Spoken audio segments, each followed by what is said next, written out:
Hello बच्चों, मैं प्रीति अग्रवाल। हम कर रहे हैं क्लास 10 का chapter number 8 question 2।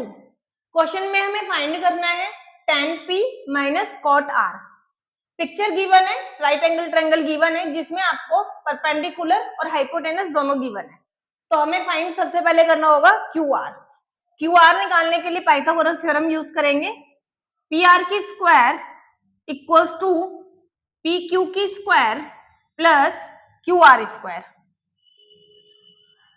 PR given है 13 की स्क्वायर इक्वल्स टू PQ भी गिवन है हमें 12 की स्क्वायर। QR निकालना है। 13 की स्क्वायर 169 होती है, 12 की स्क्वायर 144। 144 इधर आएगा, माइनस हो जाएगा, माइनस करेंगे आपका आएगा 25। स्क्वायर स्क्वायर इक्वल के इधर की साइड आकर के रूट बनता है, ध्यान रखना। 25 की स्क्वायर खोलोगे तो 5, तो QR कितना आ चुका है? 5 आ गया। क्लियर? फाइंड क्या करना है? TP फाइंड करना है और QR।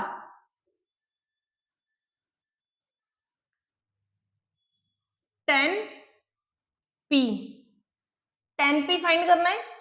अब देखो P के सामने वाली जो साइड होगी ये हमारी परपेंडिकुलर हो जाती है।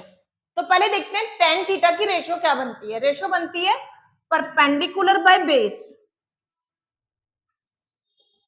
अब परपेंडिकुलर ये लाइन हो जाएगी तो बेस ये वाली लाइन हो जाएगी। ये निकाल लिया हमने tan P। इसी तरीके से निकाल लो cot R। अब R देखते हैं, यानी कि ये वाला एंगल हो गया आपका। R के सामने वाली लाइन परपेंडिकुलर हो जाएगी और ये पहले से हमारी परपेंडिकुलर है भी। तो इधर देखो cot की रेशियो क्या हो जाएगी?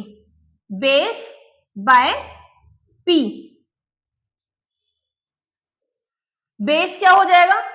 इसके सामने वाला परपेंडिकुलर, तो ये लाइन बेस हो गई बाय 12। ठीक है, अब दोनों को क्या करना है? हमें माइनस करना है, क्योंकि हमें फाइंड करना था tan P minus cot R। tan P की वैल्यू निकाल चुके हो आप 5/12 और cot R ये भी कितना आया?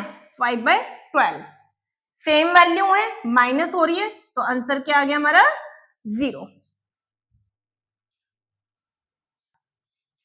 नेक्स्ट देखते हैं क्वेश्चन नंबर 3। क्वेश्चन 3 में हमें गिवन है sin A equals to 3/4, cos A और tan A फाइंड करना है। अब देखो sin A दे रखा है और निकालना भी हमें A में ही है, थीटा हमारा A ही है। तो अब की बार आपको ये देखने की जरूरत नहीं कि किस एंगल की हम बात कर रहे हैं, किसके सामने वाला परपेंडिकुलर होगा, कुछ नहीं देखना। सिंपल अपना रेशियो फॉलो करेंगे। जैसे sin A गिवन है 3/4। अब देखो sin थीटा का फॉर्मूला क्या होता है? रेशियो क्या होती है? परपेंडिकुलर बाय बेस, यानी कि ये मेरा परपेंडिकुलर होगा बाय हाइपोटेनस, सॉरी, और ये मेरा हाइपोटेनस रहा होगा। तो परपेंडिकुलर मिल गया हमें यहाँ से 3 और हाइपोटेनस हमें मिल गया यहाँ पर 4।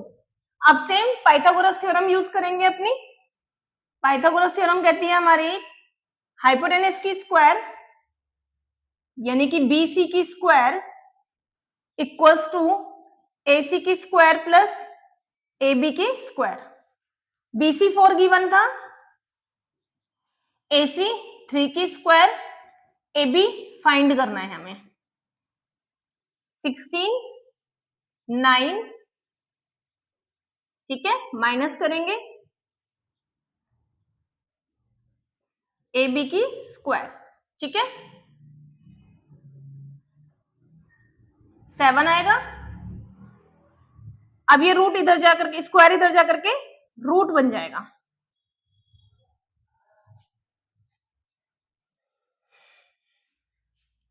तो अब फाइंड क्या करना है? cos A फाइंड करना है। cos A यानी कि cos थीटा का रेशो देखते हैं, बेस बाय हाइपोटेनस। बेस है हमारा ए बी, हाइपोटेनस है बी सी। सिंपल वैल्यू रख दीजिए, ए बी की वैल्यू निकाली हमने, √7 हो गई, और बी सी हो गया 4। ठीक है। सेकेंड हमसे पूछा गया था tan A। अब tan की रेशियो देखते हैं, tan थीटा की रेशियो होती है परपेंडिकुलर बाय बेस। परपेंडिकुलर हो गया AC बाय बेस, बेस हो गया AC,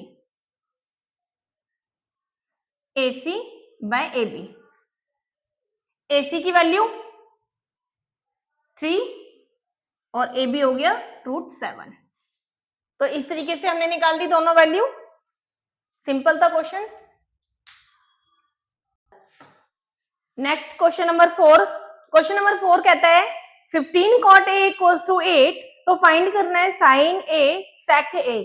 देखो इस क्वेश्चन में भी सेम चीज है, थीटा A ही गिवन था और पूछा भी A में ही जा रहा है।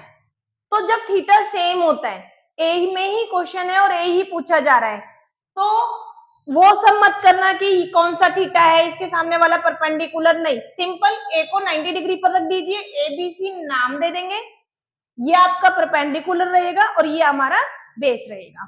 ठीक है। तो देखो हमें इस तरीके से गिवन था 15 cot A equals to 8, यहां से cot की वैल्यू निकालिए, 15 मल्टीप्लाई है, इधर जाके डिवाइड में आ जाएगा।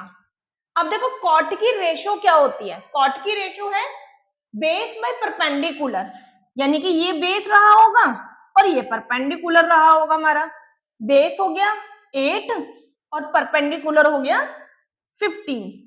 पाइथागोरस थ्योरम लगाएंगे,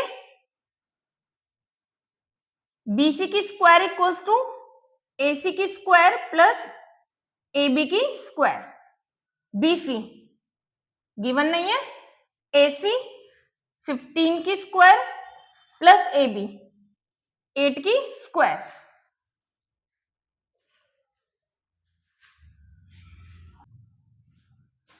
फिफ्टीन की स्क्वायर हो गया 225, 8 की स्क्वायर हो गया 64। ठीक है, दोनों को ऐड करेंगे 289। BC की स्क्वायर, सॉरी स्क्वायर उधर जाकर के रूट बन जाएगा, और जब आप इसका रूट खोलोगे तो ये आएगा 17। ठीक है, तो थर्ड साइड यानी कि हाइपोटेनस मिल गई हमें 17। फाइंड क्या करना था, साइन ए। साइन ए की रेशियो क्या हो जाएगी, perpendicular by base, perpendicular by base. बस सिंपल वैल्यू पुट कर दीजिए 15/8। नेक्स्ट क्या पूछा है, सेक ए। अब देखो सेक की वैल्यू क्या होगी, सेक थीटा होता है हाइपोटेनस बाय बेस। हाइपोटेनस क्या हो गई हमारी, BC बाय बेस हो गया AC। BC की वैल्यू 17, AB की वैल्यू 8। तो इस तरीके से दोनों वैल्यू फाइंड हो गई हैं। नेक्स्ट है क्वेश्चन नंबर 5। क्वेश्चन में गिवन है सेक थीटा इक्वल्स टू 13/12। 13/12। तो देखो सेक थीटा की रेशियो क्या बनती है, हाइपोटेनस बाय बेस। इसका मतलब ये हाइपोटेनस होगा और ये बेस होगा। ये 13 मिल गया, ये 12 मिल गया हमें।